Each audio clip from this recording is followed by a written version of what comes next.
الصلاة والسلام على سيد المرسلين وعلى آله وأصحابه أجمعين وأشهد أن لا إله إلا الله وحده لا شريك له وأشهد أن محمدا عبده ورسوله أما بعد قال النبي صلى الله تعالى عليه وسلم المسلم أخو المسلم وقال رسول الله صلى الله تعالى عليه وسلم عليكم بسنتي وسنة الخلفاء الراشدين المهديين وقال رسول الله صلى الله تعالى عليه وسلم تركت فيكم أمرين لن تضلوا ما تمسكتم بهما كتاب الله وسنة رسوله أو كما قال عليه الصلاة والسلام اللهم صل على سيدنا مولانا محمد وعلى آل سيدنا مولانا محمد وبارك وسلم আল্লাহ পাকের মেহেরবানি এই সমাজের মধ্যে যারা আমরা বসবাস করি মুসলমান, ঈমানের দৃষ্টিকোণ থেকে আমরা সবাই ভাই ভাই। আমাদের পেয়ারা নবী হুজুর পাক সাল্লাল্লাহু আলাইহি সাল্লাম বলেছেন, আল মুসলিমু আখুল মুসলিম, এক মুসলমান আরেক মুসলমানের ভাই।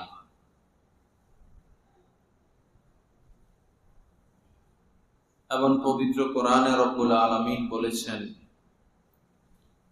ইন্নামাল মুমিনুনা ইখওয়া, সকল মুমিন ভাই ভাই। ভাই ভাই মানে কি? ভাই ভাই মানে হলো এক ভাই আপন ভাইয়ের ক্ষতি করে না, বরং নিজের জীবন দিয়ে হলেও নিজের ভাইয়ের জীবন বাঁচায়। মায়ের পেটের ভাই বিপদেও পাশে থাকে, সুখেও পাশে থাকে, দুঃখেও পাশে থাকে। তো আমরা মুসলমান ভাই ভাই মানে আমরা একজন আরেকজনের পাশে থাকব, বিপদে সুখে সর্ব অবস্থা। এবং ভাই কখনো ভাইয়ের ক্ষতি করে না, ক্ষতি কামনা করে না, ক্ষতির চেষ্টা করে না। আমরাও যারা সমাজে মুসলমানরা বসবাস করি, কেহ কাহারও ক্ষতি করব না, ক্ষতির কামনাও করব না। এক মুসলমানের উপরে আরেক মুসলমানের কিছু হক রয়েছে। সালাম দিলে উত্তর দেওয়া, হাসি দিলে হাসির জবাবের উত্তর দেওয়া, অসুস্থ হলে দেখতে যাওয়া, ইয়াদাতুল মারিজ, অসুস্থকে দেখতে যাওয়া। আমাদের নবীজি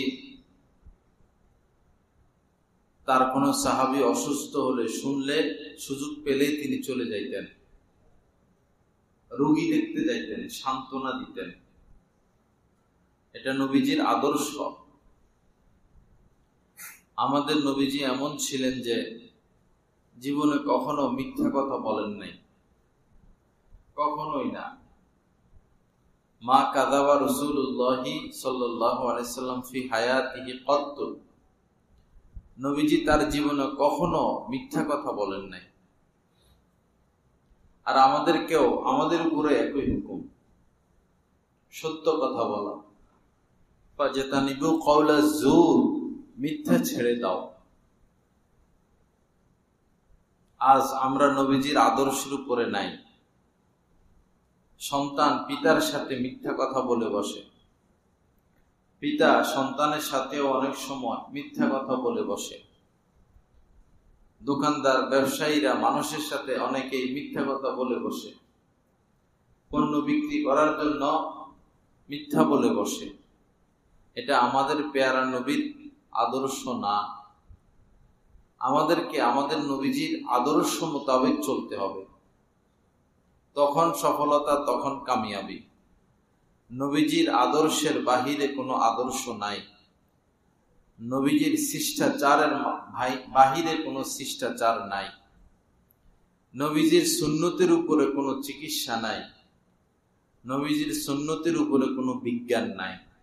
শ্রেষ্ঠ বিজ্ঞান নবীজির সুন্নত, শ্রেষ্ঠ চিকিৎসা নবীজির সুন্নত, শ্রেষ্ঠ জীবন বিধান নবীজি যে জীবন বিধান দিয়েছেন সেই জীবন বিধান। আল্লাহ আমাদেরকে আমলের তৌফিক দান করে। কোরআনে কারিমে যেখানে আল্লাহ পাক নবীজির আলোচনা এনেছেন, যেখানেই নবীজির আলোচনা এনেছেন, সেখানেই বলেছেন অনুসরণ করো, নবীর অনুসরণ করো, রাসূলের অনুসরণ করো, আনুগত্য করো। অমাইয়ুতি আল্লাহ ওয়া রাসূলাহু ফাকাদ ফাযা ফাওজান আযীমা। রব্বুল আলামিন বলেন যে আল্লাহ পাকের আনুগত্য করবে এবং রাসূলাহু, তার রাসূলের আনুগত্য করবে, সে তো সফল কাম, সে কামিয়াব। তো নবীজির আনুগত্য করা, নবীজিকে মহব্বত করা, নবীজির আদর্শের বাহিরে না চলা। আজকে জুমার পরে একটা ছেলে আমার হাতে বায়াত, তো তার ছোট ভাইকে নিয়ে আসলো। ছোট ভাই কিশোরগঞ্জ এক জায়গায় চাকরি করে, স্ত্রী আছে, সন্তান আছে। বন্ধুদের পাল্লা করে সে নেশা শুরু করছে, ইয়েবা খায়।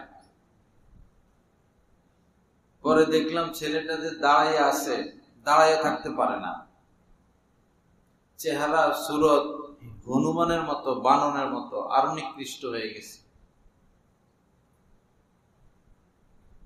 পরে স্ত্রী কান্নাকাটি করে, বাচ্চাগুলোর কি উপায় হবে, তার কি উপায় হবে, টাকা পয়সা যা পায় হিরো ওই ইয়েবাতে শেষ হয়ে যায়। পরে বোঝানোর চেষ্টা করলাম, বললাম আল্লাহ হেদায়েত দান করেন। তো নবীজি তো এই নেশা জাতীয় সব জিনিস হারাম করেছেন। নেশা খাওয়া তো দূরের কথা, নবীজি নেশার ঘ্রাণও নেন নাই। নবীজি বলেছেন ইন্নাল্লাহা হাররামাল খামরা ওয়াল মাইসিরা, যে আল্লাহ পাক মদ এবং মদ জাতীয়, নেশা জাতীয় সকল কিছু হারাম করেছেন, জুয়া হারাম করেছেন। আগে আমরা দেখতাম মানুষে বাগানের ভিতরে ঢুকা গোপনে জুয়া খেলতো, টাস। এখন তো জুয়া মোবাইলের মধ্যেই চলে আসছে, মোবাইলের মধ্যে জুয়া। তো আমরা যদি নবীকে নবী হিসাবে মেনে নেই, যে উনি আমাদের নবী, তো অবশ্যই তার আদর্শ গ্রহণ করতে হবে, তার সুন্নত মোতাবেক চলতে হবে। তিনি জুয়াকে হারাম করেছেন, মদকে হারাম করেছেন। আমি যদি মদ পান করি, নেশা করি, জুয়া খেলি, তা আমি নবীর আদর্শের বাহিরে, তিনি আমার জন্য, আপনার জন্য সুপারিশ করবেন না। হাদিস শরীফের মধ্যে এসেছে কিয়ামতের ময়দানে মানুষের তো পিপাসার শেষ নাই।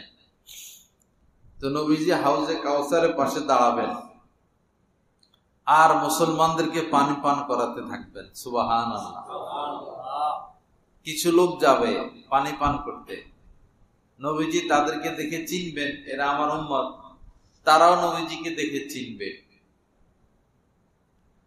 পরে নবীজি তাদেরকে পানি পান করাবেন, এই সময় পর্দা পড়ে যাবে তাদের সামনে।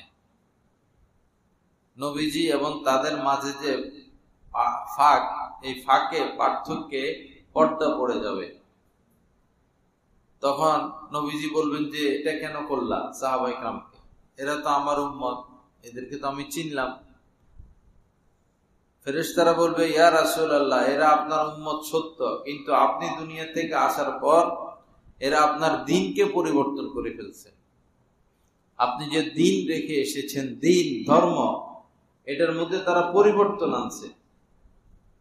তখন আর তাদেরকে পানি পান করাবেন না, বলবেন দূর হও, দূর হও, দূর হও। নবীজি যে দিন পেশ করে গিয়েছেন এর বাহিরে চলা যাবে না। রাস্তায় হাঁটার সময় নবীজি ডান পাশ হয়ে হাঁটতেন। নবীজির দৃষ্টি, নজর ছিল নিচের দিকে। নবীজি আগে আগে সালাম দেওয়ার চেষ্টা করতেন। রাস্তার মধ্যে কষ্টদায়ক জিনিস থাকলে সরিয়ে দিতেন। আছে আমাদের মধ্যে? নবীজির আদর্শ মোতাবেক চলতে হবে, নবীজির কথা মানতে হবে, নবীজির সুন্নত মানতে হবে, তখন তিনি সুপারিশ করবেন, না হলে সুপারিশ পাওয়া যাবে না। মনে করেন বাংলাদেশের কোন দল, প্রসিদ্ধ 2 দল তো আছে, একজন কর্মী দলকে খুব ভালোবাসে, কিন্তু দলের কথা শোনে না, কমান্ড মানে না, কিন্তু দলকে ভালোবাসে, দলের নেতা নেত্রীদেরকেও খুব পছন্দ করে, জীবন দিয়ে দেয়। এখন দলের প্রধান কি, যখন কাউকে এমপির পদ দিতে হয়, মন্ত্রীর পদ দিতে হয়, সুপারিশ করতে হয়, ভালো পজিশনে দিতে হয়, তখন কি দলের লোক এই লোকেরই দিবে? এ তো দল ঠিকই করে, দলের লোকদেরকে মহব্বত করে, কিন্তু গুরুত্বপূর্ণ দায়িত্বে দলের প্রধান তারে দিবে না, এই কারণ সে দলের কথা মানে না। যেমন অনেকেই, উদাহরণস্বরূপ বলতেছি, বিগত সরকারের আমলে যারা এই চেয়ারম্যান হিসেবে দাঁড়িয়েছে বিএনপির পক্ষ থেকে, বিএনপির পক্ষ থেকে নির্বাচন নিষেধ ছিল। উপজেলা নির্বাচনে যারা চেয়ারম্যান পদে দাঁড়িয়েছে বিএনপির পক্ষ থেকে, সবাইকে বিএনপি বহিষ্কার করে দিছে। অথচ তারা তো দলের জন্য জেলও খাটছে, জানমাল দিয়ে দল করতেছে, এখনো করে, কিন্তু বহিষ্কার করে দিল কেন? দলের কথা মানে না। দলকে মহব্বত ওই সময় করছে, এখনো করে। প্রায় 4000-এর উপরে কর্মী বিএনপি বহিষ্কার করছে অল্প কয়েকদিনের মধ্যে, 4000-এর উপরে। তো এরা তো বিএনপি করে, জীবন দিয়ে দেয়, গুলির সামনে দাঁড়ায়, বুলেটের সামনে দাঁড়ায়, বহিষ্কার কেন করলো? দলের কথা মানে না, নেতা নেত্রীর কথা মানে না, এই জন্য বহিষ্কার। ঠিক তদ্রূপ আমরা যত রাসূলকে মহব্বত করি না কেন, যদি রাসূলকে না মানি তো রাসূল আমাদের জন্য সুপারিশ করবে না। রাসূলকে মানতে হবে, রাসূলকে মানতে হবে। আল্লাহ পাক আমাদেরকে আমাদের নবীজির আনুগত্য করার তৌফিক দান করেন। নবীজি বৃহস্পতিবারে রোজা রাখতেন, সোমবারে রোজা রাখতেন সপ্তাহে। এই 2 দিন আমলনামা আল্লাহ পাকের কাছে পেশ হয়। নবীজি বললেন যে আমি চাই রোজা অবস্থায় আমার আমলনামা আল্লাহ পাকের কাছে পৌঁছাক, এজন্য এই 2 দিন রোজা রাখি। অন্য বর্ণনায় আসছে সোমবারে আমার জন্ম, এজন্য সোমবার দিন আমি রোজা রাখি। তো আমরা কে সোমবারের রোজা রাখি আর বৃহস্পতিবারের রোজা রাখি?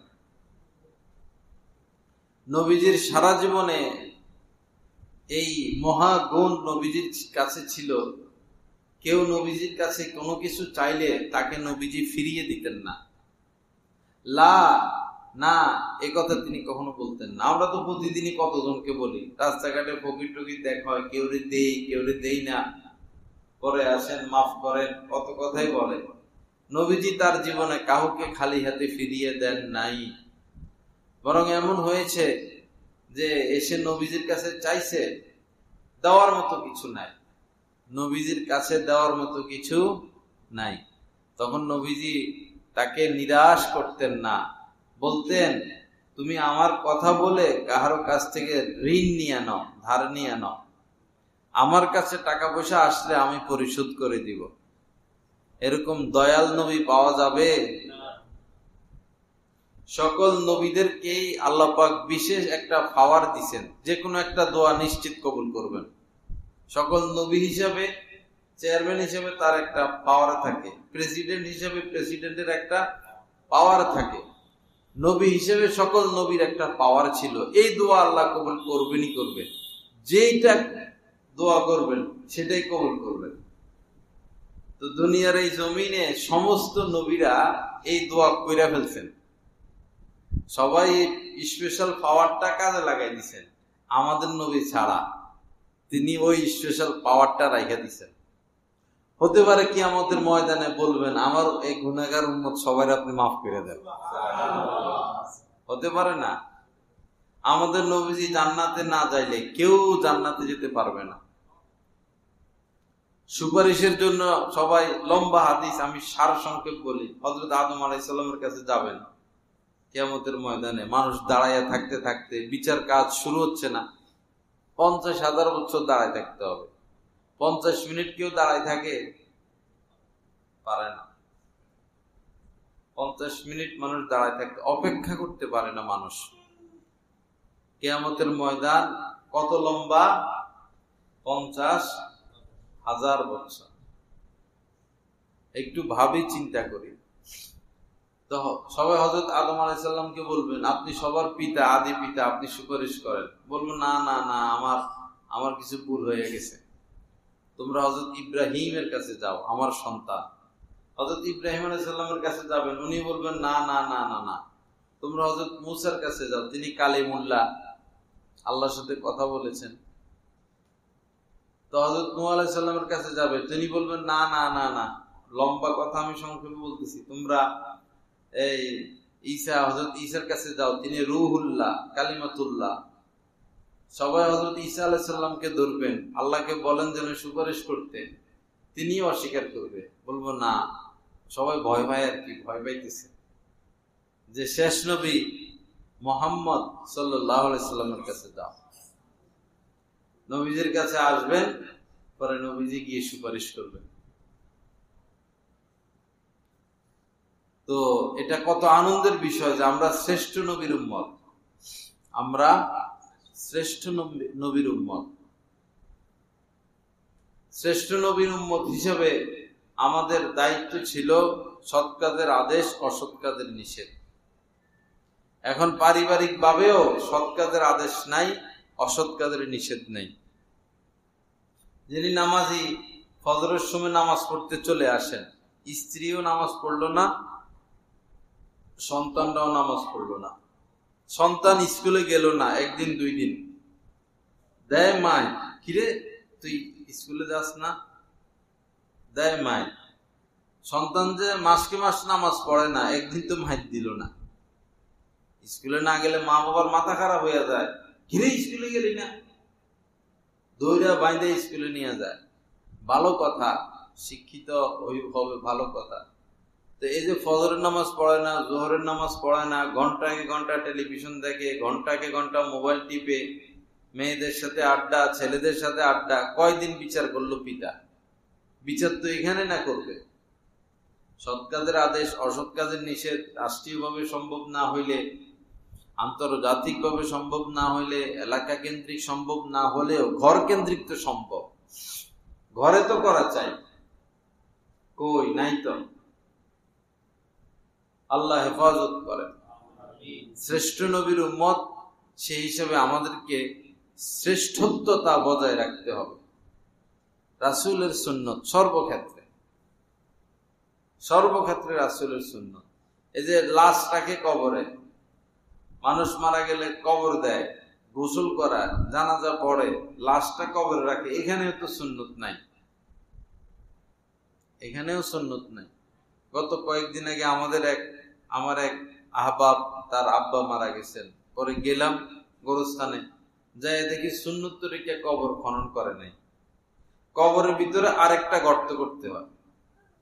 মানুষ কি করে, পশ্চিম দিকে একটু ঢাল করে, না এটা না, কবরের ভিতরে লাশের সাইজে সাইজে অন্তত 1.5 হাত গভীর আরেকটা গর্ত করতে হবে, পরে লাশকে ডান কাতে শোয়া দিতে হবে, লাশকে ডান কাতে শোয়াইতে হবে, এটাই সুন্নত। কে জানে, কে মানে? সুন্নতের খবর নাই। নবীর কথা না মানলে, শুধু মহব্বত করলে নবী সুপারিশ করবে না, মানতে হবে। মহব্বত করতে হবে। মহব্বত না করলে আপনি ইমানদার না। লা যে আল্লাহর পরে সবচেয়ে বেশি মহব্বত করতে হবে নবীজিকে। লা ইউমিনু আহাদুকুম হাত্তা আকুনা আহাব্বা ইলাইহি মিন ওয়ালিদিহি ওয়া ওয়ালাদিহি ওয়ান নাসি আজমাইন। নবীজি বলেছেন যে তোমাদের মধ্যে কেউই পরিপূর্ণ মুমিন হতে পারবে না যতক্ষণ না আমি তার কাছে প্রিয় হব। তার ছেলে মেয়ে আত্মীয় স্বজন মা বাবা সবার চেয়ে বেশি নবীজিকে মহব্বত করতে হবে। আমরা কি দস্তরখানা বিছাইয়া খানা খাই টেবিল চেয়ারে? এটা তো স্বাস্থ্যসম্মত না। কারণ টেবিল চেয়ারে বসে খানা খাইলে একবারে খাদ্যটা পেটের নিচে চলে যায়, তখন 3-4 প্লেট খাইতে হয়। আর সমানে বসে দস্তরখানা বিছায় খানা খাইলে পেট এমনি ভরে থাকে, খাদ্যটা ভিতরে কম যায়, আর রোগের সৃষ্টি এখান থেকে বেশি খাওয়া। আমরা কি খানার আগে 2 হাত ধুই না? তো পরে ধুই, আগে না ধুইতে হবে, পরে হ্যান্ড ওয়াশ সাবান, এই সাবান দাও, হ্যান্ড ওয়াশ দাও, টিস্যু দাও। ভাই পরে এত ধোয়া ধুই কি? ধোয়ার ব্যাপার তো আগে, কারণ পেটে তো জীবাণু চলে যাচ্ছে। সাবান দিয়া ধোয়া দরকার আগে, হ্যান্ড ওয়াশ দিয়া ধোয়া দরকার আগে ভালো করে, এরপরে খানা খান। এরপরে ধুলে না ধুইলে নাই, আঙ্গুল চাইটা খাইলে ধোয়া হয়ে যায়। অথবা পরে পায়ের মধ্যে হাত মুছে নিবেন বা ধুইবেন, পরেও 2 বার ধোয়া, কবজি পর্যন্ত ধোয়া সুন্নাত।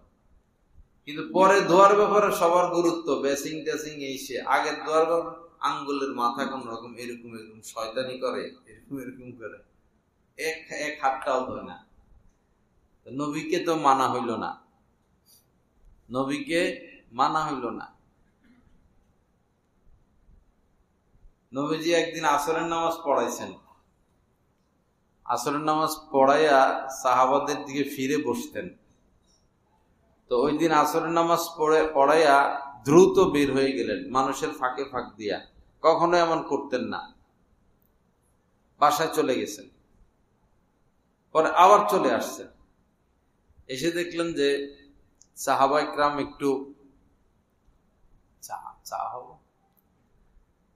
কেরাম একটু মানে চিন্তিত। এই নবীজি হঠাৎ এরকম দ্রুত বাসায় গেছেন, আবার চলে আসছেন। কারণ নবীজি কোনো কাজ নিজের থেকে করতেন না। ওমা ইয়ান্তিকু আনিল হাওয়া, নিজের থেকে কিছু করতেন না, সব আল্লাহর ইশারা করতেন। তো পরে নবীজি এটা আন্দাজ করতে পারলেন, সাহাবায়ে কেরাম চিন্তিত। পরে বলছেন যে ঘরে 1 টুকরা স্বর্ণ ছিল, স্বর্ণের একটা পাত। আমি পছন্দ করলাম না যে আমার ঘরে স্বর্ণ থাকুক, গিয়ে বলে আসছি তাড়াতাড়ি এটা সদকা করে দাও। নবীজির কোন স্ত্রীর কানে কোনো ধুল ছিল না, স্বর্ণ ছিল না। আমাদের মহিলারা মানবো? হরতাল, এই বেটার ঘর করবো না, এই বেটা কানেরটাও দিল না, নাকেরটাও দিল না, হাতেরটাও দিল না, ঘর করবো না। 2 বেলা নবীজি পেট ভরে খেতেন না, 2 বেলা পেট ভরে খেতেন না। হযরত শাইখুল হাদিস রাহমাতুল্লাহ আলাইহির জীবনে আসছে। শাইখুল হাদিস আল্লামা জাকারিয়া রাহমাতুল্লাহ আলাইহি ফাজাইলে আমালের লেখক। উনি 1 বেলা খানা গ্রহণ করতেন, দুপুর বেলা। লেখালেখির কাজে ব্যস্ত থাকতেন, 1 বেলা খানা খাইতেন। আর আমরা ছোটকালে দেশ গ্রামে দেখতাম সকালে একটা নাস্তা, 10টার দিকে ভাত, দুপুরে ভাত, রাত্রে ভাত। এখন কি আবার বিকেলে নাস্তা, মাগরিবের পরে নাস্তা। এখন চালু হয়েছে ফজরের পরে দোকানে আয় হালকা একটা চা খায়, পরে নাস্তা, পরে আবার ভাত, পরে আবার সিঙ্গারা টিঙ্গারা, দুপুরের আগে কলা টলা কেক টেক, দুপুরে আবার খানা, আসরের পরে আবার চা নাস্তা, মাগরিবের পরে আবার চা নাস্তা, এটা সেটা, পরে আবার রাত্রে ভাত। তো ভিতরে পাকস্থলী, এটা কি মেশিন? এটার একটা বিশ্রামের দরকার আছে না? সারাদিন এই পাকস্থলীর মধ্যে দিতে থাকি তো মানুষ অসুস্থ হবে না কি হবে? এটা কি ইট ভাঙার যন্ত্র? ইট ভাঙার যে যন্ত্র সেটাও তো বেশিক্ষণ চলার পরে গরম হয়ে যায়, হ্যাক হয়ে যায়। নবীজি 2 বেলা খাবার গ্রহণ করতেন। সর্বক্ষেত্রে নবীর আদর্শ, সর্বক্ষেত্রে নবীর আদর্শ। কোন এলাকায় মহিলাদের বয়ান হয়েছে? এই আশপাশে কি নাম, আচ্ছা গ্রামের নাম আমি নাই কইলাম। পরে গেছি সেখানে সব মেয়েরা হাফ প্যান্ট পরা, বড় বড় মেয়েরা, খালি শরীর, বড় বড় 8, 10, 12 বছরের মেয়েরা হাফ প্যান্ট গেঞ্জি একটা গায়ে দিয়া ঘুরে। এটা কি মুসলিম সমাজ? 7-8 বছর হইলে তো মেয়েরা চোখে পড়ে, স্বাস্থ্য ভালো হইলে তো আরো বেশি চোখে পড়ে। এগুলারে ছাড়ে দিছে মা বাপ, বাগানে বাগানে ঘুরে গাড়ে, কোথায় যায় কি করে না করে। এই ছোট কালে আমাদের মেয়েরা দর্শনের শিকার হয়ে যায়।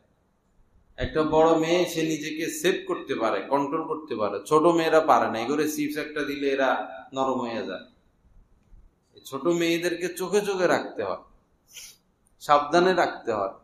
ছেলেদের সাথে খেলতে দিতে নাই, তাদের সাথে শুইতে দিতে নাই, তাদের সাথে বেড়াইতে দিতে নাই। মা বাবার এটা দায়িত্ব। আমরা মা বাবারা যদি দায়িত্ব পালন না করি, খবর আছে ভাই, খবর আছে। কোন লোক কোন দল করার কারণে জান্নাতে যাবে না। জান্নাতে যাওয়ার রাস্তা হচ্ছে ঈমান এবং নেক আমল। ঈমান আমল এবং নেক আমল। ইন্নাল্লাযীনা আমানু ওয়া আমিলুস সলিহাত কানাত লাহুম জান্নাতুল ফিরদাউসি নুজুলা। যারা ঈমান আনবে, ওয়া আমিলুস সলিহাত এবং নেক কাজ করবে, তাদের জন্য জান্নাত। কেউ এই দল করলো, কেউ হে দল করলো, কেউ ওই দল করলো, দলের দ্বারা জান্নাত না। জান্নাত হচ্ছে ঈমান এবং নেক আমল। সেই নেক আমল আমাদেরকে করতে হবে। বিয়ে শাদী শুরু থেকে শেষ নবীজির সুন্নত আছে। আমাদের বিয়ে শাদী গুলো এখন হিন্দুদের মতো হয়ে যাচ্ছে, বিজাতিদের মতো হয়ে যাচ্ছে। কি পরিমাণ ছবি যে তোলে মানুষ একটা বিয়ের মধ্যে, কি পরিমাণ ছবি তোলে। এই ছবি যারা তোলে তাদের উপর নবীজি লানত করেছেন। কারণ ছবি থেকে ভাস্কর্য, ভাস্কর্য থেকে মূর্তি, এরপরে মূর্তির পরে শিরক। পৃথিবীতে তো আগে মূর্তি ছিল না, ছবির থেকে মূর্তি আসছে। বিয়ে শাদী সেখানে সুন্নত রাখতে হবে। জন্ম মৃত্যুতে সুন্নত, জন্মের সময় সুন্নত, আজান দেওয়া। বাচ্চা জন্মর পর ডান কানে আজান, বাম কানে ইকামত। 7 দিনের দিন সুন্দর একটা নাম রাখা, ইসলামী নাম। নিজে নিজে নাম রাখলে হবে না, নিজে নিজে পছন্দ করতে পারবেন। একজন আলেমকে জানাইয়ে নাম রাখতে হবে, অর্থটা ঠিক আছে কিনা। কাযিবিন আছে কোরআন শরীফে, মনে করেন কেউ কাযিবিন রেখে দিল, মানে মিথ্যাবাদী। কোরআন শরীফে তো ফেরাউনও আছে, শব্দটা ফেরাউন শব্দ আছে। এখন আপনি ফেরাউন রেখে দিবেন? অনেকে নাম রেখে কোরআন শরীফে পাইছি, তো অর্থ দেখতে হবে না। আবি লাহাবের নাম আছে কোরআন শরীফে, তো সে তো জাহান্নামী। সে জীবিত থাকা অবস্থায় তাব্বাত ইয়াদা সূরা নাযিল হয়েছে। এই কোরআনের মাধ্যমে জানাই দেওয়া হয়েছে আবু লাহাব জাহান্নামী, তার স্ত্রীও জাহান্নামী। আবু লাহাবের পরও অনেকদিন জীবিত ছিলেন। তো যদি আবু লাহাব ঈমান আনতো, তাহলে কোরআন কি প্রমাণ হইতো? মিথ্যা প্রমাণিত হইতো। আবু লাহাব ঈমান আনে নাই, অথচ তার ব্যাপারে সূরা নাযিল হয়েছে। সে দেখতেছে, শুনতেছে, ঈমান আনে নাই। আবু জাহেল, আবু লাহাব, উতবা, সাইবা, তাদের ব্যাপারে নাযিল হয়েছে খতামাল্লাহু আলা কুলুবিহিম। আল্লাহ এদের অন্তরের উপর মোহর মেরে দিয়েছেন, এরা দ্বীন গ্রহণ করবে না, এদের আর হেদায়েত নাই কপালে। আল্লাহ পাক আমাদের সবাইকে মাফ করে দেন, সহি বুঝ দান করেন। তো যাই হোক, বলতেছিলাম নবীজিকে মহব্বত করতে হবে, নবীজির আনুগত্যও করতে হবে। কোরআনে কারিমে যেখানে নবীজির আলোচনা, সেখানে এটা বলছেন, আমার নবীর অনুসরণ করো, অনুকরণ করো, আনুগত্য করো। নবীজির আনুগত্য। নবীজি কখনো কাহারো গায়ে হাত তোলেন নাই, স্ত্রীদের গায়েও না, খাদেমদের গায়েও না। আমরা তো প্রতিদিনই ঠাস ঠাস থাপ্পড় মারি, বাচ্চারা থাপ্পড় মারি, শ্রমিকরা থাপ্পড় মারি, শাস্তি দেই, ঠিক না? তো বহু না ঠিক কাজ আমরা করি, আল্লাহ মাফ না করলে আমাদের উপায় নেই। নবীজির সুন্নত মোতাবেক চলতে হবে। বিশেষ করে আমাদের রিজিকে সমস্যা কি হয়েছে,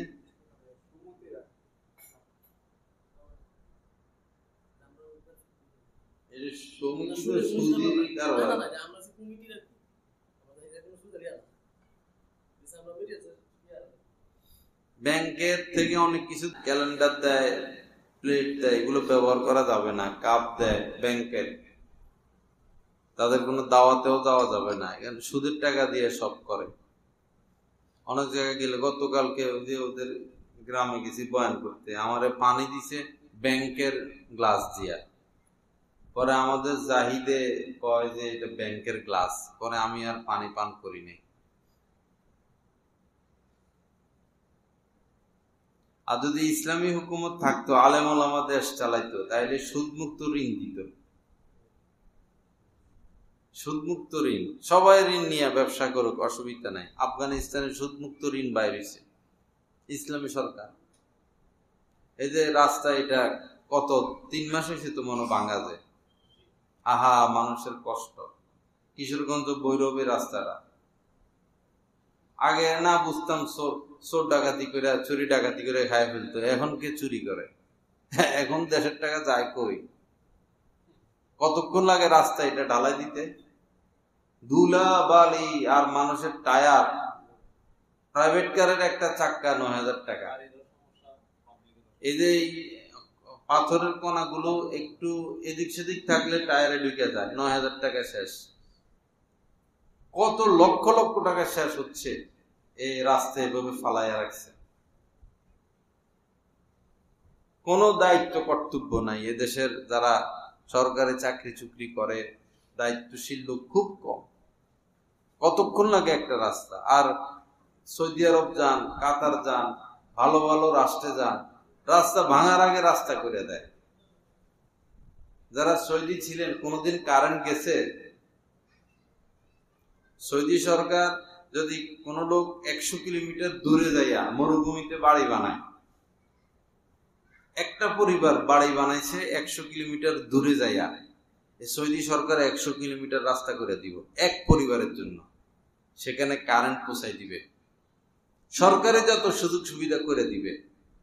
এই কারণে ওই সমস্ত দেশে নাই, আন্দোলন নাই। কেন আন্দোলন করবে? সরকার তো ফ্রি দিচ্ছে, সব চিকিৎসা ফ্রি, পড়ালেখা ফ্রি, বেকারকে ভাতা দিচ্ছে। আর আমাদের দেশের চোরেরা সব বিদেশে পাঠায়, সব বিদেশে পাঠায়, সব বিদেশে পাঠায়। এমনও লোক আছে, নাম বললে সবাই চিনবেন, জীবনে কোনোদিন ব্যাংকের থেকে টাকা উঠায় নাই, জমা দিতে দিতে জীবন শেষ, তাও শুধু বিদেশে পাঠাই দেয়। তো টাকা ব্যাংকে টাকা জমা দিতে দিতে বয়স হয়ে গেছে 60-এর উপরে, জীবনে উঠায় নাই, আর উঠাইবে? জমা দিয়ে কুল পায় না, উঠাবে কি?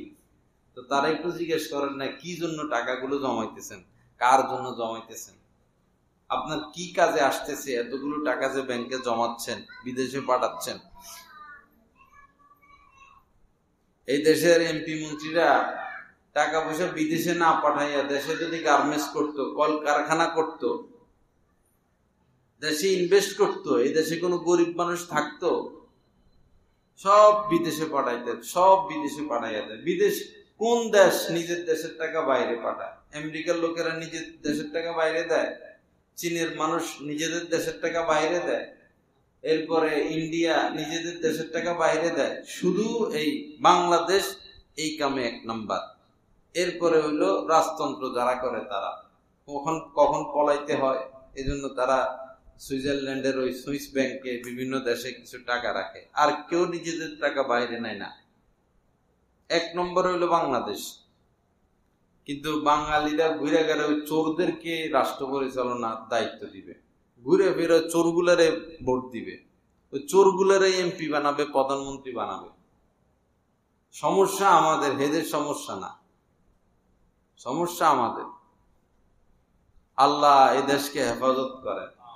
সম্পদের উপর ভাসতেছে এই দেশ, কত খনি এই দেশে, কিন্তু এত সরকার এই দেশে আসলো গেল, আজ পর্যন্ত তেলগুলো উঠানোর কোনো ব্যবস্থা করতে পারে নাই। তেল গ্যাস গুলো রাশিয়ারে খবর দেয়, চীনের খবর দেয়, তারা তেল গ্যাস উঠাইয়া 80% নিয়ে যায়, 20% আমাদেরকে দেয়। জানেন না তো আপনার এই সমস্ত কাহিনী। এই যে একটু পরে বিদ্যুৎ চলে যাবে, গ্রামে তো বিদ্যুৎ দেয় না। আর এক একটা বিদ্যুৎ মন্ত্রী কত হাজার কোটি টাকার মালিক, এর বেতন আসছিল না হলে 1.5 লাখ, সে 1000 কোটি টাকার মালিক কেমনে হইল? বিদেশে বাড়ি এতগুলা কেমনে হইল? গরিব মানুষ সারাদিন কাজ করে, রাত্রে একটু ঘুমাইবে, ফ্যানটা ছাড়া চলে যায় কারেন্ট। কিন্তু আপনারা তো ভালো মানুষকে ভোট দিবেন না, চোরদেরকে ভোট দিবেন। বাসি মরি চোরকেই ভোট দিব দে। আর রাস্তাঘাটে যে ধুলা খাইবেন, রাত্রে ঘুমাইলে কারেন্ট পাইবেন না, রাত 10টার পরে বাইরে হইলে সন্ত্রাসে ধরে টাকা নিয়ে যাবে, চিকিৎসার জন্য হাসপাতালে যাবেন, সিরিয়ালে থাকতে থাকতে রোগী মারা যাবে, ওষুধ কিনবেন সেটাও 2 নম্বর, ফল খাইবেন সেটাও 2 নম্বর, তেল খাইবেন সেটাও 2 নম্বর, দিবেন চোরের ভোট। তো আর কি উপায়?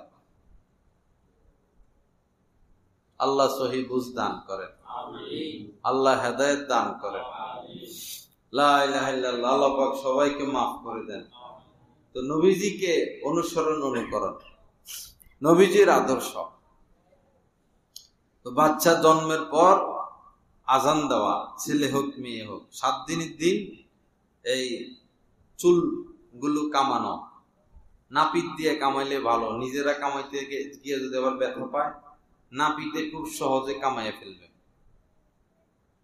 বা ধারালো বেরেট দিয়ে সাবধানে।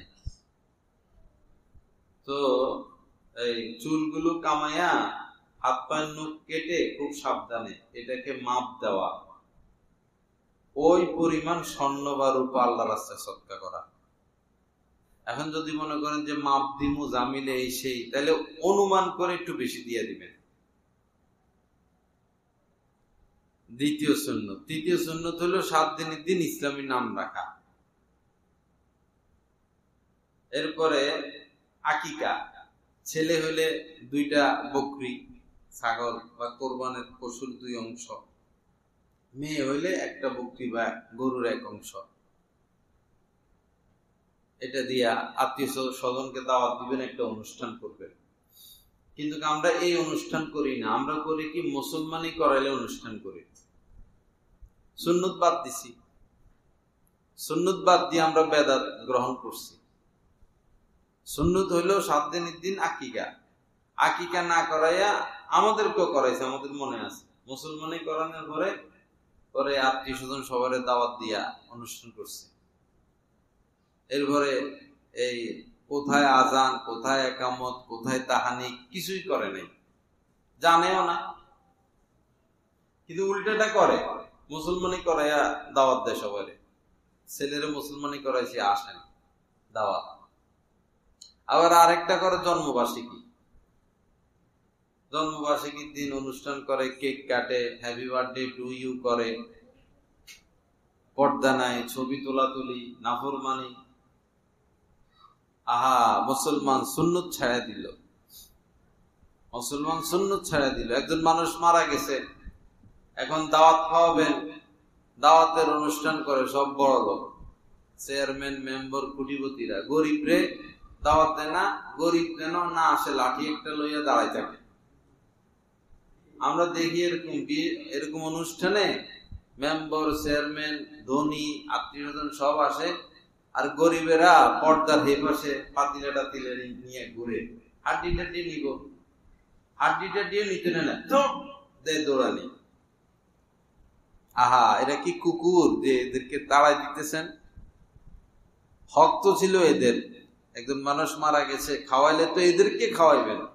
চেয়ারম্যান মেম্বার কি খায় না? ধনী লোকেরা কি খায় না? মৃত ব্যক্তির খানাও ধনীরা খাবে, তো গরিবরা কোনটা খাবে? বিয়ে শাদীতে তারা দাওয়াত পায় না। চা কি তোমার জন্য দিচ্ছে? তো তোমার জন্য যদি তুমি খাইয়ে ফেলো, অনলাইনে আমার মনে করাই যে চা খা, এটা অফ করো। লা ইলাহা ইল্লাল্লাহ। আমার নবী তোমাদেরকে যা করতে বলেন, যা দেন, তোমরা সেটা করো, সেটা গ্রহণ করো। অমা নাহাকুম আনহু ফান্তাহু, তিনি যেটা নিষেধ করেন সেটার থেকে দূরে থাকো, সেটার ধারে কাছে যেও না। নবীজির সুন্নতের বাহিরে আমল আল্লাহ কবুল করেন না, সেটা দিন না। উদাহরণস্বরূপ, 3 ব্যক্তি আসছেন আম্মাজানদের ঘরে, এই উদ্দেশ্যে আসছেন যে দিনের বেলা নবীজি যে আমল করে সেটা তো আমরা দেখি, রাত্রের বেলা নবীজি কি আমল করেন সেটা তো আমরা দেখি না। তা আম্মাজানদের থেকে খবর নিব এবং আমরা সে মোতাবেক চলব। তো এই 3 জন এসে আম্মাজানদের ঘরে ঘরে গিয়ে পর্দা রক্ষা করে খবর নিছেন নবীজি কি আমল করে। নবীজি সাধারণত রাতকে 3 ভাগ করতেন, রাত্রকে 3 ভাগ করতেন। 1 ভাগ নিজের কাজের জন্য, 1 ভাগ স্ত্রীদেরকে সময় দিতেন, আরেক ভাগ আল্লাহকে সময় দিতেন। 3 ভাগ করতেন। সাধারণত শেষ রাত্রে তিনি আগে উঠে যাইতেন, শুরুর রাত্রে শুয়ে যাইতেন, শেষ রাত্রে উঠে যাইতেন। এত বেশি তাহাজ্জুদ পড়তেন যে পা ফুলে যাইত। এত লম্বা সময় নবীজি নামাজে দাঁড়িয়ে থাকতেন যে পা মুবারক ফুলে যাইত। বলেন তো, আমাদের জীবনে কোনোদিন পা ফুলছে? বরং তারাবির নামাজে হাফেজ সাহেবরা একটু আস্তে আস্তে পড়লে কি পড়েন হাফেজ সাহেব, আরো জোরে, আরো জোরে, আরো জোরে, আরো জোরে। পরে এমন জোরে পড়ে আর কিছু বুঝা, হিন্দি কয় না, বাংলা কয় না, উর্দু কয়, পরে সোয়াবত হয় না। হাফেজ সাহেবদের দোষ কি? তারা আসতেও পারবে, জোরেও পারবে। আপনারা ধাক্কাইলে তো তারা আর আসতে পড়বে না। হাফেজ সাহেবরা এই যে মক্কা শরীফে পড়ে, মদিনা শরীফে পড়ে, আসতে পড়ে না, জোরে পড়ে, ধীরে স্থিরে পড়ে। কি সুন্দর লাগে তেলাওয়াত, ঘন্টাকে ঘন্টা দাঁড়ায় থাকা যায়। কিন্তু আমাদের দেশে হাফেজ সাহেব আরো জোরে, হাফেজ সাহেব আরো জোরে, হাফেজ সাহেব আরো জোরে, পরে এমন জোরে পড়ে তখন আর কিছু বোঝা যায় না। তখন তো সওয়াব হবে না। বুঝতে হবে, মনোযোগ দিতে হবে। আল্লাহ সহিহ বুঝ দান করেন। কি যেন বলতেছিলাম? 3 ব্যক্তি গেছেন, পরে যাইয়া সব খবর নিছেন, রাত্রে কি আমল টামল করে টরে।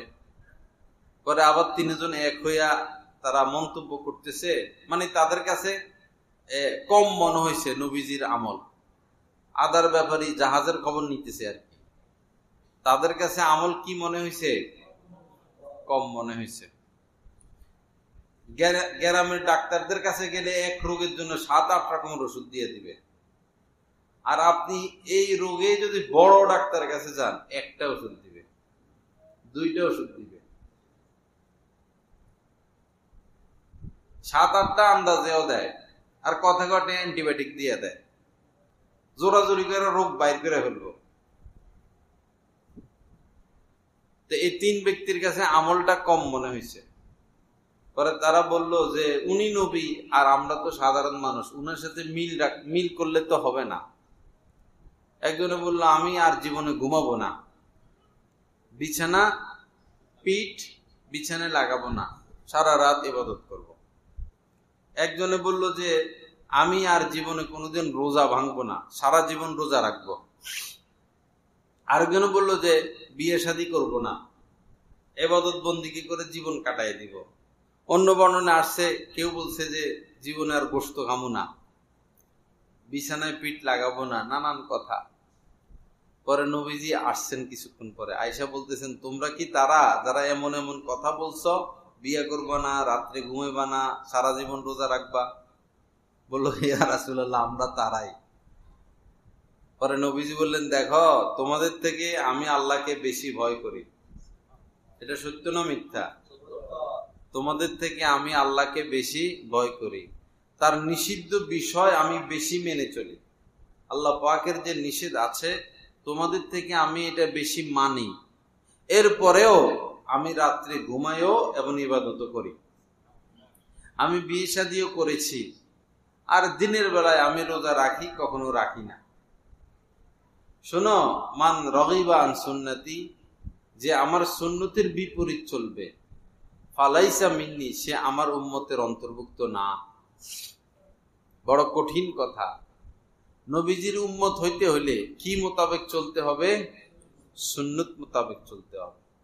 সর্বক্ষেত্রে সুন্নত। পানিটা পান করবেন সুন্নত তরিকা, খানাটা খাবেন সুন্নত তরিকা, ওযুটা করবেন সুন্নত তরিকা, গোসলটা করবেন সুন্নত তরিকা, রাস্তায় হাঁটবেন সুন্নত তরিকা, পোশাক পরবেন খুলবেন, পোশাকের নিয়ম পদ্ধতি, পোশাক কেমন হবে সুন্নত তরিকায়, বিয়ে করবেন বিয়ে দিবেন সুন্নত তরিকায়, জন্ম মৃত্যু সুন্নত তরিকা, ব্যবসা বাণিজ্য সুন্নত তরিকা, আয় রোজগার সুন্নত তরিকায়, পড়া লেখা সুন্নত তরিকা, সকাল কাটাবো সুন্নত তরিকা, বিকাল কাটাবো সুন্নত তরিকা, দিন কাটাবো সুন্নত তরিকা, রাত কাটাবো সুন্নত তরিকা।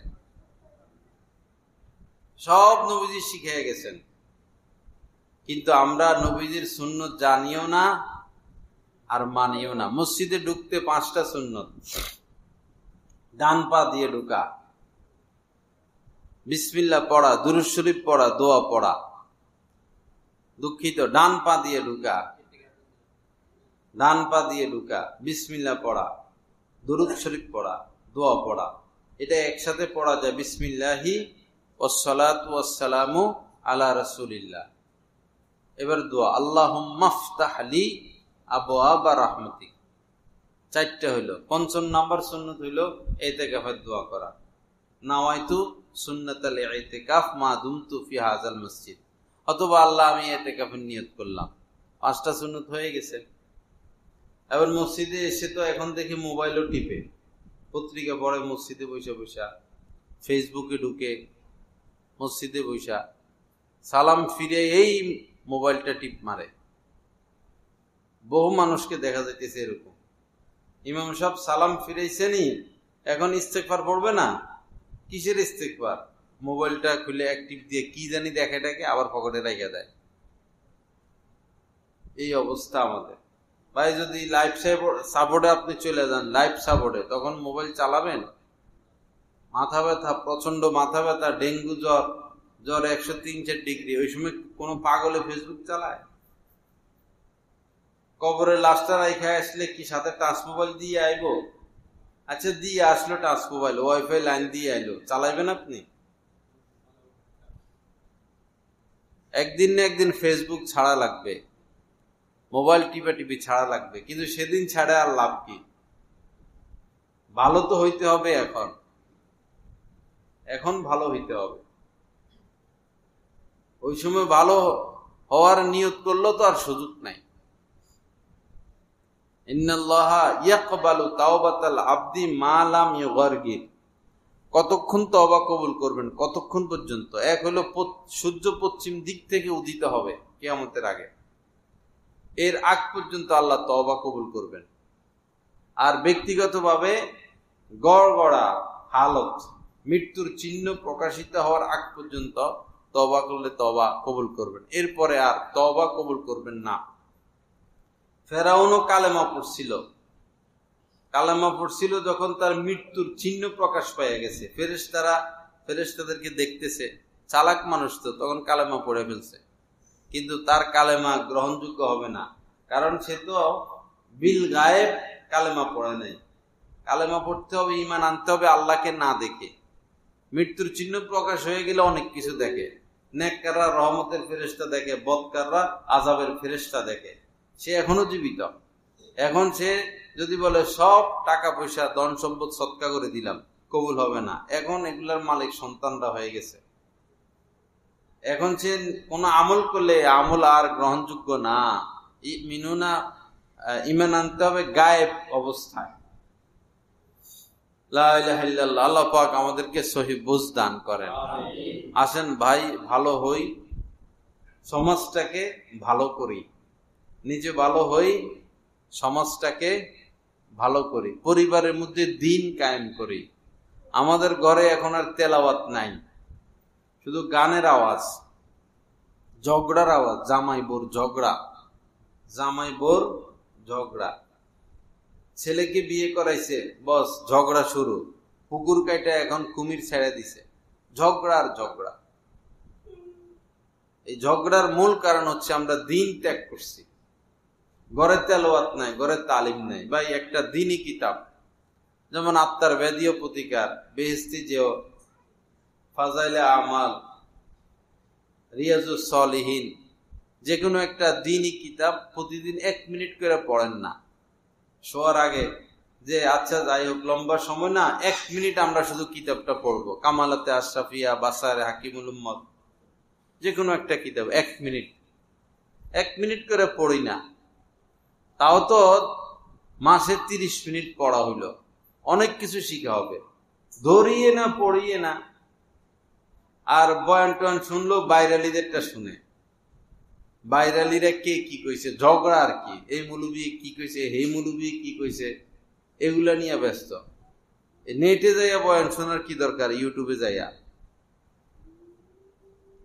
বয়ান মোবাইলে শুনতে হলে টেলিগ্রামে অডিও বয়ান শুনবেন। আল্লাহওয়ালা আলেমেরা কখনো ভিডিও করে না, আল্লাহওয়ালা মুত্তাকি আলেমরা ভিডিও করে না। তা আপনি ভিডিও বয়ানে তাদেরকে পাবেন কিভাবে? আল্লাহ সহি বুঝ দান করেন। স্ত্রীকে পর্দায় রাখি, মেয়েদেরকে পর্দায় রাখি, সুখ আসবে ঘরে। মাঝে মধ্যে দান সৎকা করি, দিনের কাজে খরচ করি। এই মসজিদ মাদ্রাসাগুলো আপনাদের দানে চলে, সরকারের কোনো সহযোগিতা নাই। তো দেখা যায় যারা দেয় দিতেই থাকে, আর যারা দেয় না দেয় না, যারা দেয় না দেয় না।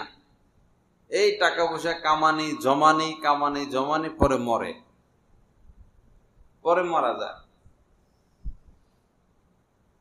তো টাকা পয়সার কি কাজে আসলো, কি কাজে লাগলো? আল্লাহ পাক সহি বুঝ দান করেন। তো রাসূলকে মহব্বত করা এবং রাসূলের আনুগত্য। আজান কয়টায়? রাসূলকে মহব্বত করা এবং রাসূলের আনুগত্য সর্বক্ষেত্রে, এটার নাম দিন, এটার নাম দিন। মহব্বত করব, মানবো না, আবার মানবো মহব্বত করব না, হবে না। দোনোটা লাগবে, নবীজির প্রতি মহব্বতও লাগবে, নবীজির প্রতি আনুগত্য লাগবে। দোনোটা যার মধ্যে থাকবে তার মধ্যে দিন আছে, আর যার মধ্যে একটা আছে আর একটা নাই, তার মধ্যে দিন নাই। আল্লাহ আমাদেরকে তৌফিক দান করেন। এক মুষ্টি পরিমাণ দাড়ি রাখা ওয়াজিব।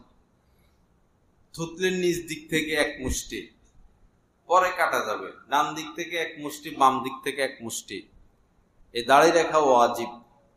সকল নবী রাসূলদের মুখে দাড়ি ছিল, সকল সাহাবাদের মুখে দাড়ি ছিল, সকল আলেমদের মুখে দাড়ি আছে। দাড়ি রাখা ওয়াজিব, গুনাহে কবিরা দাড়ি কাটা। সাহস করে রাইখা দিই, দাড়ি যারা রাখে তারা ঠকে না, দুনিয়াতেও না আখিরাতেও না। আর যে যেভাবে মারা যাবে উঠবে সেভাবে। দাড়ি কাটা অবস্থায় মারা যাবেন, উঠবেন সেভাবে। তো নবী কেমনে সুপারিশ করবে? বলবেন সোহকান সোহকান সোহকান। দাড়ি আছে, দাড়ি সহ মারা যাবেন, উঠবেনও কিয়ামতের ময়দানে দাড়ি সহ। আলামত আছে আপনি নবীজির উম্মত। সাহস করে দাড়িগুলো রেখে দিয়ে এবং লম্বা করি। যারা রাখছে মাত্র 1 ধাক্কা পার হয়েছে, কিন্তু বড় করে না, আরেক ধাক্কা রয়ে গেছে। প্রথমে রেখে দেয়, পরে আবার পুরো রাখে না, পরে অনেকদিন পরে আবার রাখে। তো যদি সময় না পাইল, পুরুষরা দাঁড়িয়ে রেখে দিই, টাকনুর উপরে কাপড় পরি, পায়জামা পরি, প্যান্ট পরি, লুঙ্গি পরি, টাকনুর নিচে যেন না যায়। মা আসফালা মিনাল কাবাইনি মিনাল ইদারি ফিন্নার। নবীজি বলেছেন এই টাকনুর নিচে যে পোশাক যায় এটা জাহান্নামে যাবে। আর হালাল রিজিকটা যেন হালাল হয়। বেশি সমস্যা এটা আমাদের রিজিক হালাল না। চাকরি পাইলেই হয়েছে, চাকরিটা কি সুদের না ঘুষের খবর নেয় না। ব্যবসার লাইন পাইলেই হয়েছে। ব্যবসার লাইনটা কি সহি না ভুল খবর নাই। ইবাদতের প্রথম শর্ত হচ্ছে হালাল খাওয়া। হারাম খাইলে ইবাদত কবুল হয় না, হালাল খাইতে হবে। ছেলে মেয়ে আপনার কথা শুনবে, আল্লাহর কথা শুনবে, তাদের মধ্যে দিন আসবে, দিন থাকবে, শর্ত হলো তাদেরকে হালাল খাওয়াইতে হবে।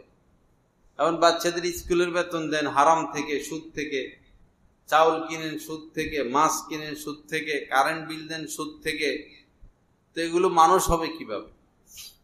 এই যে ফিট খায়, ফিট ফার্মের মুরগি, মাছ ফিট খেয়ে বড় হয়, ফিটের মধ্যে ক্ষতিকর দ্রব্য আছে, তো ফার্মের মুরগি ফিট খেয়ে বড় হইতেছে, যার কারণে ফার্মের মুরগি খেলে মানুষের ক্ষতি হয়, অ্যালার্জি হয়, এই রোগ ওই রোগ, ক্যান্সারের সম্ভাবনা। তো মূলত ফার্মের মুরগির দোষ ছিল না, ওই ফার্মের মুরগিরে কি খাওয়াইতেছে? ফিট খাওয়াইতেছে। ফিটের আসর মানুষের ভিতরে আসে। তদ্রূপ স্ত্রী সন্তানকে হারাম খাওয়াইবেন, হারামের আসর তাদের থেকে প্রকাশ পাবে।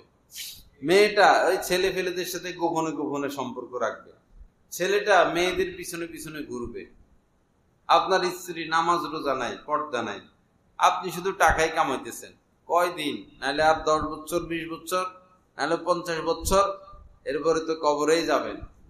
ফের এখন এই যে ডান্ডার বাড়াই ফেরেশতাদের, স্ত্রী যাবে বাঁচাইতে, সন্তান যাবে বাঁচাইতে, তো আল্লাহকে ভয় করি। মৃত্যু বলে কয়ে আসবে না, হঠাৎই আসবে, হঠাৎই চলে আসবে, আর সময় দেওয়া হবে না। মৃত্যু আসার আগে আমরা মৌতু কবলা আনতামুর, মরার আগে মরে দেখো, মরার আগে মরে দেখো। আল্লাহ পাক আমাদের সবাইকে মাফ করে দেন। এই এলাকার যত যুবক রয়েছে আল্লাহ পাক সবাইকে হেদায়েত দিয়ে দেন। এই এলাকার সমস্ত মহিলাদেরকে, মেয়েদেরকে আল্লাহ পাক পর্দা করার তৌফিক দিয়ে দেন। যারা যেভাবে আয় রোজগার করে সকলের আয় রোজগারে আল্লাহ পাক ভরপুর বরকত দেন। যা কিছু আলোচনা হলো এগুলোর উপর আমাদেরকে আমলের তৌফিক দেন। তো নবীজির ক্ষেত্রে কি কথা? মহব্বত করতে হবে, আনুগত্য করতে হবে, আনুগত্য করতে হবে, মহব্বত করতে হবে। একটা ছাড়লে আমাদের উপায় নেই, দোনোটা লাগবে। নবীজিকে মহব্বত করব, নবীজির আনুগত্য করব। আল্লাহ পাক আজকের এই মাহফিলকে কবুল করেন। ওয়া আখিরু দাওয়ানা আলহামদুলিল্লাহি রাব্বিল আলামিন ওয়া সাল্লাল্লাহু আলা নবিয়্যিল কারীম। দোয়া করি। আলহামদুলিল্লাহি রাব্বিল আলামিন ওয়াসসালাতু ওয়াসসালামু আলা সাইয়্যিদিল মুরসালিন ওয়া আলা আলিহি ওয়া আসহাবিহি আজমাইন। ربنا ظلمنا أنفسنا وإن لم تغفر لنا وترحمنا لنكونن من الخاسرين. رب اغفر وارحم وأنت خير الراحمين. رب اغفر وارحم وأنت خير الراحمين. اللهم إنا نسألك الصحة والعفة والأمانة وحسن الخلق والرضا بالقدر. رب ارحمهما كما ربياني صغيرا. رب ارحمهما كما ربياني صغيرا. اللهم احفظنا من كل بلاء الدنيا وعذاب الآخرة. اللهم إنا نعوذ بك من زوال نعمتك وتحول عافيتك وفجاءة نقمتك وجميع سخطك يا رب العالمين. আল্লাহ আপনি আমাদেরকে মাফ করে দেন, আল্লাহ আমাদেরকে মাফ করে দেন, আমাদের আব্বা আম্মাকে মাফ করে দেন, আমাদের আব্বা আম্মাকে মাফ করে দেন।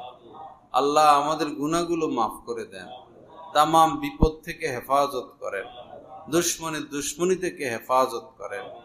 আল্লাহ দুশ্মনের দুশ্মনী থেকে হেফাজত করেন, হিংসুকের হিংসা থেকে হেফাজত করেন, নিন্দুকের নিন্দা থেকে হেফাজত করেন। আল্লাহ যারা ক্ষতি করতে চায় ওদের ক্ষতি থেকে আমাদেরকে বাঁচান। আল্লাহ ওদেরকে হেদায়েত দিয়া দেন, ওদের কপালে হেদায়েত না থাকলে ওদেরকে ধ্বংস করে দেন। আল্লাহ আমাদের দেশটাকে আপনি বাঁচান, দেশের সম্পদের হেফাজত করেন, দেশের মেধার হেফাজত করেন। আল্লাহ সৎ লোকদেরকে রাষ্ট্র পরিচালনার সুব্যবস্থাপনা করে দেন। আমাদেরকেও সৎ লোক নেক লোকদেরকে নির্বাচিত করার তৌফিক দিয়া দেন। আল্লাহ আজকের এই মজলিসকে আপনি কবুল করেন। যারা আয়োজন করেছেন তাদেরকে উত্তম বদলা দান করেন। আমাদেরকে আমাদের নবীজিকে মহব্বত করার তৌফিক দিয়া দেন, নবীজির আনুগত্য করার তৌফিক দিয়া দেন, কোরআন সুন্নাহ মোতাবেক চলার তৌফিক দিয়া দেন। এই এলাকার যত মানুষ কবরে শাহিত আছেন সবাইকে আপনি মাফ করে দেন। আল্লাহ সকলের কবরের মধ্যে নূর দান করেন। আল্লাহ সবাইকে মাফ করে দেন।